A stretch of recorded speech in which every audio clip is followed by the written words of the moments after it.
So, another documents is yung L501 form. So, kailangan nyo siyang ipa-photocopy. Kailangan siyang certified true copy. So, this documents, yung L501, ito yung specimen signature ng authorized representative ng company, ng employer mo, kay SSS. So, dapat yung nakalagay na signatory doon should also match doon sa certificate na employment and separation, non-cash advancement na documents na nagpapakita ng authorized signatory ng employer mo, previous employer mo. So, all the documents must be presented in original and photocopies. So, make sure lang na kompleto kayo nun para hindi kayo pabalik-balik. Yung mga documents na na-mention ko kanina, yung mga documents na hihingin nyo sa hospital, yung mga medical records should be certified true copies. Dun sa case na halimbawa nanganak kayo tapos hindi pa kayo kasal, surname nyo pa, yung maiden name nyo pa, tapos nung time na magpa-file kayo is married na kayo,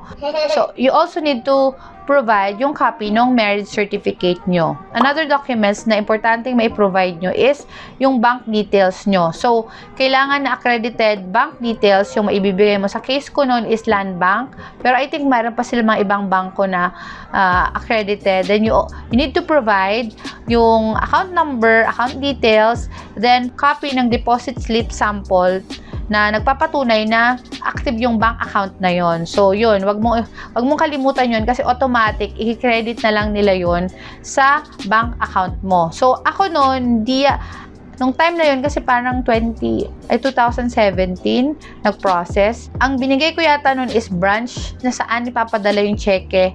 Pero, ngayon kasi mas updated na sila. So, bank details na lang, in deposit slip yung hinihingi para ipapasok na lang nila, i-credit na lang nila yung pera at withdrawin mo na lang siya. So, mas mabilis siya. So, yun, estimated na timeline of release is mga 3 weeks or since pandemic ngayon, baka medyo mas matagalan. The good thing is, may makukuha kayong benefits, diba? So, sayang din naman yun kung qualified kayo at hindi nyo siya maklaim. I hope that yung mga mamis na qualified pa for this benefit can still avail the benefits ni SSS kasi malaking tulong yun, especially this pandemic, and malaking bagay yun sa ating mga anak.